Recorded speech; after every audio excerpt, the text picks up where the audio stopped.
Good morning to all student. मैं टीकेंद्र गुप्ता, प्रवक्ता Shivam Agrawal memorial degree college Sitapur. Subject सामाजिक अध्ययन के अंतर्गत सौर मंडल के बारे में हम अध्ययन करेंगे, चर्चा करेंगे। जैसा कि सौर मंडल के बारे में हम लोगों ने काफ़ी अध्ययन किया है, अनेक पुस्तकों के माध्यम से, अनेक चैनलों के माध्यम से हम लोगों ने काफ़ी पढ़ा है। लेकिन सौर मंडल में किन किन बिंदुओं को पढ़ना चाहिए और किस तरीके से पढ़ना चाहिए, तो मैं आप लोगों को विस्तृत में ना बताते हुए शॉर्टकट में बताने की कोशिश करेंगे, जैसा कि आपको पेपर के समय आसानी से याद हो सके और उससे अच्छे नोट्स बना सकें। जैसा कि सौर मंडल यह सूर्य के चारों ओर चक्कर लगाने वाले विभिन्न ग्रह, उपग्रह, धूमकेतु, उल्काओं तथा अन्य आकाशीय पिंडों के समूह को सौर मंडल, जिसको सोलर सिस्टम कहते हैं। सौर मंडल में सूर्य का प्रभुत्व सबसे अधिक रहता है। जब तक सूर्य का प्रभुत्व नहीं रहेगा तब तक सोलर सिस्टम का कोई मतलब नहीं होता। सौर मंडल में सूर्य का प्रभुत्व अधिक रहता है, इसी कारण जो पृथ्वी में गतियां होती हैं, ठीक, तो इन्हीं कारणों से होती हैं। सौरमंडल निकाय के द्रव्य का लगभग 99.999 द्रव्य सूर्य से निहित होता है। सौरमंडल के समस्त ऊर्जा का जो स्रोत है वो भी सूर्य है। यह सूर्य है। सूर्य में 9 ग्रह, उपग्रह, क्षुद्र ग्रह, उल्कापिंड एवं धूमकेतु आदि सम्मिलित होते हैं। जैसा कि हम आपको चित्र के माध्यम से दिखाते हैं कि हमारा सौरमंडल है, किस प्रकार से ग्रह परिक्रमा करते हैं।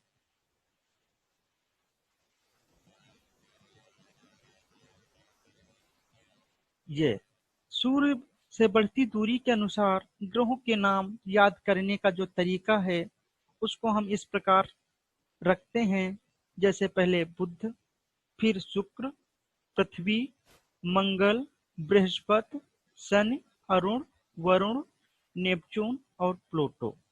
तो ये हमारे जो याद करने का क्रम है, इस क्रम के माध्यम से हम लोग याद करते हैं और इनमें हम आपको एक एक पॉइंट को बताते चलेंगे, किस प्रकार से कौन से बड़े ग्रह होते हैं, कौन से छोटे ग्रह होते हैं, ठीक, प्लूटो का क्या दर्जा होता है, अरुण का क्या दर्जा होता है। मैं इन सब चीज़ों को डिफाइन करते हुए चलेंगे। जैसा कि पहले सूर्य के बारे में हम चर्चा करते हैं।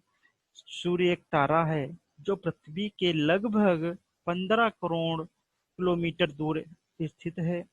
इसके प्रकाश को पृथ्वी तक आने में लगभग 8 मिनट 16 सेकेंड 0.6 सेकेंड का समय लगता है। अगर हम कभी क्वेश्चन पूछा जाता है सूर्य से पृथ्वी तक आने में जो सूर्य का समय लगता है वो कितना होता है, तो 8 मिनट 16 सेकेंड लगता है। लेकिन कभी कभी क्या होता है, ये क्वेश्चन थोड़ा चेंज कर देते हैं, ऑप्शन में 8.16 ना देकर 8.20 दे देते हैं, तो हमारा क्वेश्चन तब भी यदि 16 नहीं दिया होता है तब भी क्वेश्चन मेरा सही होगा। यदि 16 नहीं दिया है तब, ठीक। तो ये इसके सतह का जो तापमान होता है वो 6000 डिग्री सेल्सियस होता है। सूर्य के बाहरी भाग, जिसको हम क्रोमोस्फीयर के नाम से जानते हैं, सूर्य का जो बाहरी भाग होता है उसको हम क्रोमोस्फीयर के नाम से जानते हैं। जो उसके केंद्रीय भाग होता है उसको हम फोटोस्फीयर के नाम से जानते हैं। इसका जो तापमान होता है वो 15,000 डिग्री सेल्सियस होता है। अब हम बात करते हैं उपग्रह। उपग्रह में जो उपग्रह होते हैं ये छोटे आकाशीय पिंड होते हैं जो किसी ग्रह के चारों ओर चक्कर लगाते हैं। इनका जो हमारे उपग्रह होते हैं, इनका कोई प्रकाश नहीं होता, बल्कि ये तारों के प्रकाश से चमकते रहते हैं। ठीक। उसके बाद हम चर्चा करते हैं क्षुद्र ग्रह। क्षुद्र ग्रह क्या होते हैं? क्षुद्र ग्रह ये छोटे छोटे आकाशीय पिंड होते हैं जो मंगल एवं बृहस्पति ग्रह के बीच स्थित होते हैं। जो क्षुद्र ग्रह होते हैं, ये इन्हें हम आकाशीय पिंड कहते हैं जो मंगल एवं बृहस्पति ग्रह के बीच स्थित होते हैं। इनकी संख्या जो है लगभग 45,000 होती है। ये आकार में चंद्रमा से भी काफी छोटे होते हैं। इन्हें हम फोर वेस्टा, इसमें एक तारा है जिसे हम नंगी आंखों से देख सकते हैं। जो फोर वेस्टा है वो एकमात्र तारा है, वह हम ग्रह कह लेते हैं जिसे नंगी आंखों से देखा जा सकता है। जब क्षुद्र ग्रह पृथ्वी से टकराते हैं तो पृथ्वी के पृष्ठ पर, जब क्षुद्र ग्रह टकराते हैं, पृथ्वी से टकराते हैं, तो क्या होता है, पृथ्वी के पृष्ठ पर विशाल मैदान या गर्त बन जाता है। इसका उदाहरण हम महाराष्ट्र में लोनार झील देख सकते हैं। जो इन क्षुद्र ग्रहों के टकराने से इनमें कुछ गर्त उत्पन्न होते हैं, गर्त बन जाते हैं। तो इनका हम अगर उदाहरण देखते हैं तो इसका महाराष्ट्र में जो लोनार झील है, इसका उदाहरण है। हम बात करते हैं उल्का पिंड की।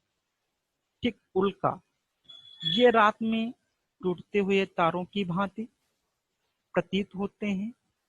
ये वास्तव में ठोस आकाशीय पिंड होते हैं। ये जो उल्का पिंड होते हैं, ये रात में टूटते हुए तारों की भांति प्रतीत होते हैं। जैसा कभी कभी हमको ये लगता है कि आकाश से तारा टूट रहा है, गिर रहा है, गिरता हुआ दिखाई देता है, तो इसे हम उल्का पिंड कहते हैं। अगर वास्तव में हम लोग देखते हैं तो ये आकाशीय पदार्थ के बने हुए होते हैं। इनमें धूल कण आदि गैसों के ही ये बने हुए होते हैं, जो पृथ्वी के वायुमंडल में प्रवेश करने पर घर्षण के कारण ये जलने लगते हैं। इसमें क्या होता है, उल्कापिंड में जब इनमें बहुत अधिक घर्षण होता है, ठीक, ये टूटते हुए दिखाई देते हैं। ये कण और धूल के बने हुए होते हैं। तो ये जब जलते, घर्षण के कारण जलते हुए नीचे गिरते हैं, टूटते हैं, तो इनकी गति तेज होती है, जिसके कारण ये आपको जलते हुए दिखाई देते हैं। ये चमकीला प्रकाश उत्पन्न करते हैं। कभी कभी ये टुकड़े उल्कापात के रूप में पृथ्वी पर गिरते हैं। इनमें लोहा, निकेल जैसे भारी पदार्थों की इसमें प्रधानता पाई जाती है। अब हम बात करते हैं धूमकेतु। धूमकेतु क्या है? धूमकेतु में यदि हम चर्चा करते हैं तो सौरमंडल के छोर पर, सौरमंडल के छोर पर ये बहुत छोटे छोटे आकाशीय पिंड कहलाते हैं। इन्हें हम पुच्छल तारा के नाम से भी जानते हैं। जो धूमकेतु तारा है, इन्हें हम पुच्छल तारा के नाम से जानते हैं। ये सौरमंडल के छोर पर बहुत ही छोटे अरबों पिंड के रूप में विद्यमान होते हैं। जो धूमकेतु या पुच्छल तारे कहलाते हैं, या जो गैस के बने हुए होते हैं, इनमें वही प्रक्रिया होती है जो उल्कापिंड में होती है।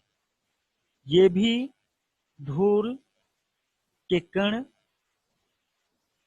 और धूल से संग्रह होते हैं, मिले हुए होते हैं, जो आकाश में लंबी चमकदार पूंछ सहित प्रकाश के चमकीले गोले के रूप में दिखाई पड़ते हैं। धूमकेतु केवल तभी दिखाई पड़ता है जब सूर्य की ओर अग्रसित होता है। धूमकेतु ये तभी दिखाई पड़ता है जब ये सूर्य की ओर अग्रसित होता है, क्योंकि इसमें सूर्य की जो किरणें होती हैं, इनकी गैस को इतना चमकीला बना देती हैं, इतना चमकदार बना देती हैं, जिससे धूमकेतु जो है ये हमेशा पूंछ से सूर्य की पूंछ से दूर होता है। ये इसमें जो जब गिरता है, जो चमकता है, तो ऐसा लगता है इसकी पूंछ जो है सूर्य से विपरीत दिशा में है। ठीक, उदाहरण के रूप में यदि हम चर्चा करते हैं तो हेली नामक धूमकेतु का जो परिक्रमण काल है 76 वर्ष है। यह अंतिम बार 1987 में दिखाई पड़ा। यह अगली बार 1986 में हम 86 वर्ष प्लस कर देते हैं तो 2065 में दिखाई देगा। बात करते हैं आकाशीय पिंड की। तो आकाशीय पिंड के बारे में यदि हम चर्चा करते हैं तो ये आकाश गंगा या मंदाकिनी कहते हैं। आकाश गंगा या मंदाकिनी कहते हैं। यह तारों का विशाल पुंज होता है। इसमें अंतरिक्ष में 10,000 मिलियन आकाश गंगाएं होती हैं। प्रत्येक आकाश गंगा में 1,00,000 मिलियन तारे होते हैं। तारों के अतिरिक्त इसमें आकाश गंगा के धूल एवं गैसें पाई जाती हैं, जिसे पृथ्वी के एरावत पथ में मिल्क वैली नामक आकाश गंगा का एक भाग होता है। तो ये आकाश गंगा को हम मंदाकिनी कहते हैं, गैलेक्सी कहते हैं। उसके बाद हम चर्चा करते हैं ये जिनका आकार होता है ये दो प्रकार के होते हैं। ये बृहत जो है मैग्लेनिक मेघा होते हैं, लघु मैग्नेटिक मेघा होते हैं। तो ये जो लघु होते हैं वो उसी माइनर सिस्टम से कार्य करते हैं, जिससे ये हमारा जो वायुमंडल है वो कार्य करता रहे। अब ये ये अपने परिक्रमण के अनुसार अपनी परिक्रमा करता रहे। तो ये जो इनका चलने का या परिक्रमण करने का समय होता है या परिक्रमण करते हैं, तो इसे अपने स्थित अपने दिशा के अनुसार ही अनुकूल ही करते हैं। ये विशाल ब्रह्मांड में विभिन्न द्रव्यों के साथ साथ संकेंद्रण के फलस्वरूप तारों का निर्माण करते हैं। इन तारों का जो बड़ा समूह होता है वो आकाश गंगा को निर्माण करता है। इनमें जो मंदाकिनी में जो बड़े संकेंद्रण तारों का जो निर्माण होता है वो तारों के ब्रह्मांड से या तारों के समूह से मिलकर होता है। इस ब्रह्मांड में 100 मिलियन से भी अधिक आकाश गंगाएं होती हैं, जिसमें 10 बिलियन आकाश गंगाओं को हम दूरबीन से देख सकते हैं। क्योंकि ये आकाश गंगाओं को देखने के लिए हमको चश्मे आदि चीजों से नहीं दिखाई पड़ता जब तक हम किसी अच्छी मशीन या हम दूरबीन का प्रयोग नहीं करेंगे। हम बात करते हैं निहारिका। निहारिका ये भी एक आकाश में सौरमंडल के अंतर्गत आता है। इसमें जो भी इसमें प्रकाश उत्पन्न होता है, आकाशगंगा में जो भी प्रकाश उत्पन्न होता है, ये एक अत्यधिक प्रकाशमान आकाशीय पिंड होते हैं जो गैस एवं धूल के कणों से मिलकर बना होता है। इनमें ओरियन निहारिका एरावत पथ से स्थित है। इसमें जो ये निहारिका है, इसमें ये भी गैस एवं धूल के कणों से बने हुए होते हैं। इनका जो ओरियन निहारिका है वो एरावत पथ में स्थित होता है या है। तारा, बात करते हैं तारा। जैसा कि तारा भी हम लोग जानते हैं एक गैस के बादल होते हैं ये जो तारा है ये भी गैस के बादल होते हैं। इनमें तारों का निर्माण बादलों से होता है। तारों में निरंतर ऊर्जा का जो उत्सर्जन होता रहता है वो सूर्य से होता है। सूर्य भी एक तारा है। अंतरिक्ष में कुछ तारे युग्मों में पाए जाते हैं जिन्हें हम युग्म तारा कहते हैं। अब बात करते हैं तारा मंडल किसे कहते हैं। तो तारा मंडल किसे कहते हैं, अच्छे से आप लोग समझिएगा। तारा मंडल तारों के किसी समूह को कहते हैं। तारा मंडल तारा मंडल के समूह को कहते हैं जो पृथ्वी के देखने पर तारों का कोई समूह किसी विशेष आकृति का आभास प्रतीत होता है। इसे रात्रि में आकाश में देखा जा सकता है। जो तारामंडल हैं ये तारों का एक विशेष समूह होता है जिससे इसकी आकृति को आभास करता है। ये रात्रि में आकाश में देखा जा सकता है। करोड़ों तारामंडल मिलकर एक आकाशगंगा गैलेक्सी का निर्माण होता है। जो मंदाकिनी आकाशगंगा में हमारा सौर मंडल स्थित है। यह कैसा है, यह जो हमारा सौर मंडल स्थित है यह सर्पिलाकार है। इसमें समय समय पर आकाश में तारों के समूह को एक दुधिया पतली सी परत दिखाई देती है जिसे मेखला या हम मिल्की कहते हैं। इसमें जो एक परत दिखाई देती है उसे हम दुधिया पतली सी परत दिखने वाली परत को मेखला या मिल्क वैली कहते हैं। आकाशगंगाएं लगभग जो भी आकाशगंगाएं हैं वो लगभग ब्रह्मांड का निर्माण करती हैं। हम सब ब्रह्मांड का एक हिस्सा हैं। इसमें कुछ क्वेश्चन बनते हैं। उस क्वेश्चन के माध्यम से आपको मैं बताना चाहता हूं कि किस प्रकार से क्वेश्चन पूछे जा सकते हैं। इसमें जो क्वेश्चन बनते हैं, सौरमंडल की खोज किसने की। सौरमंडल की खोज किसने की, तो कोपरनिकस ने की। सौरमंडल का जन्मदाता कौन होता है, सूर्य होता है।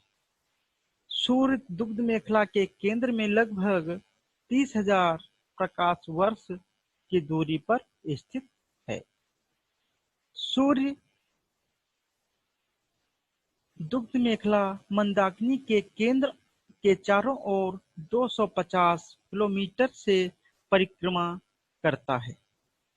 इसका परिक्रमण काल जो होता है 25 करोड़ वर्षों होता है। सूर्य अपने अक्ष पर पूर्व से पश्चिम की ओर घूमता है। तो जो हमारे इस टाइप के पॉइंट हैं उनको आप बहुत अच्छे से याद करिएगा, बहुत ध्यान से याद करिएगा। ये जो पॉइंट हैं आपके एग्जाम में आपके लिए बहुत ही लाभकारी होंगे। सूर्य का ध्रुवीय भाग 35 दिनों में घूर्णन करता है। सूर्य एक गैसीय गोला है। सूर्य में हाइड्रोजन की मात्रा 71%, हीलियम 26.5%, जो अन्य गैसें होती हैं 2.5% पाई जाती हैं। सूर्य का केंद्रीय भाग हम क्रोट कहते हैं। जो क्रोट का तापमान होता है वो 1.5 इंटू 10⁷ सेंटीग्रेड या 15 मिलियन कहते हैं। सूर्य की ऊर्जा का स्रोत नाभिकीय संलयन की क्रिया द्वारा होता है।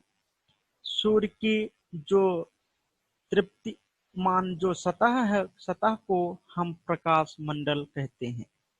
सूर्य की जो किरणें हैं इन्हें हम एक्स किरणें उत्सर्जित होती हैं।